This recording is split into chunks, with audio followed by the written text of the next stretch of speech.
Alors, on va expliquer la méthode de Horner.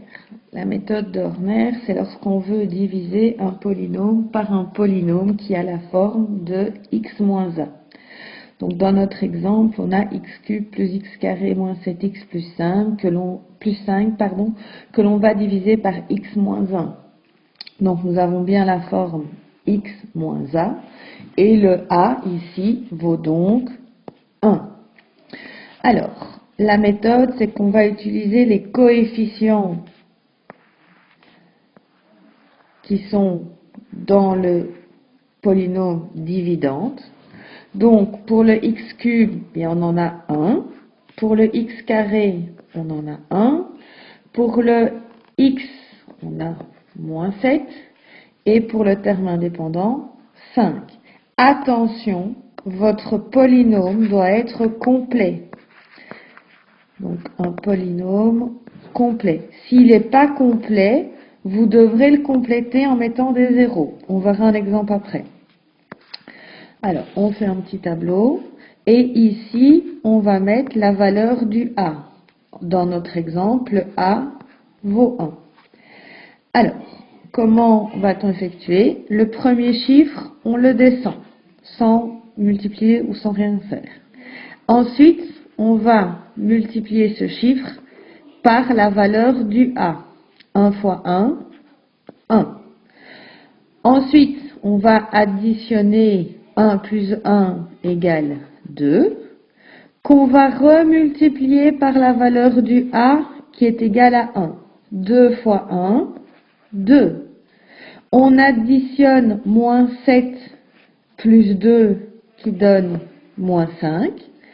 Et on va de nouveau le multiplier par la valeur du A, donc par 1, ce qui fera moins 5. 5 moins 5 est égal à 0.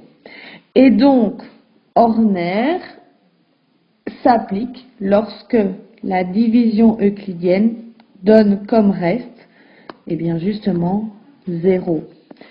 On a vu précédemment qu'on pouvait le déterminer par la loi du reste. Il nous reste donc à écrire la réponse, ici, qui sera le polynôme quotient, ici.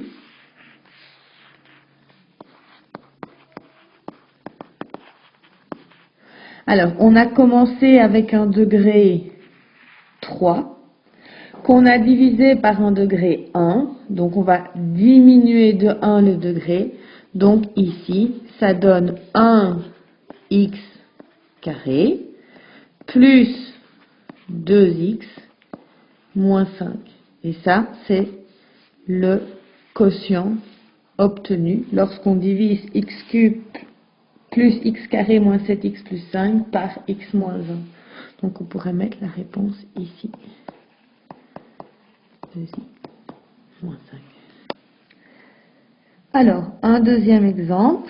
X exposant 5 plus 2x exposant 4 moins 3x moins 6 divisé par x plus 2.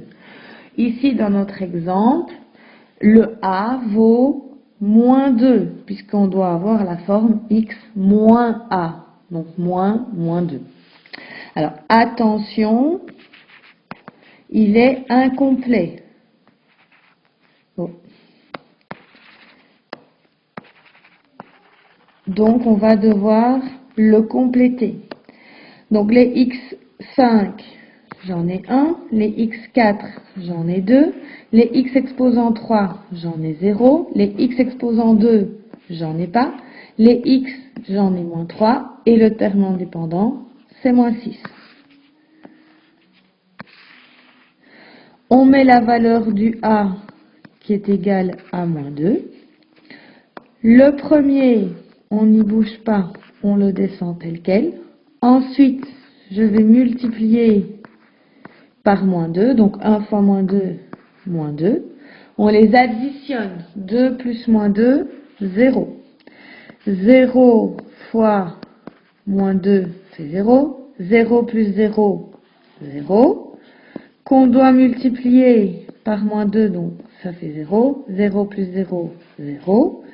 Qu'on remultiplie par moins 2, ce qui fait 0. Moins 3 plus 0, moins 3.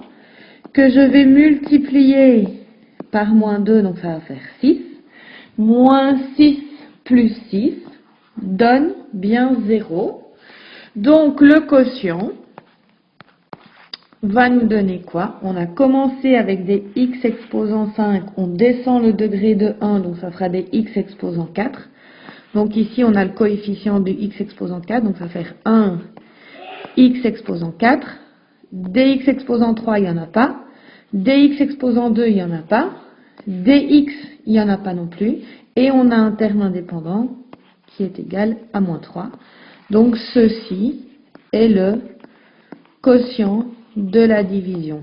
Donc on peut écrire le résultat ici, x4 moins 3.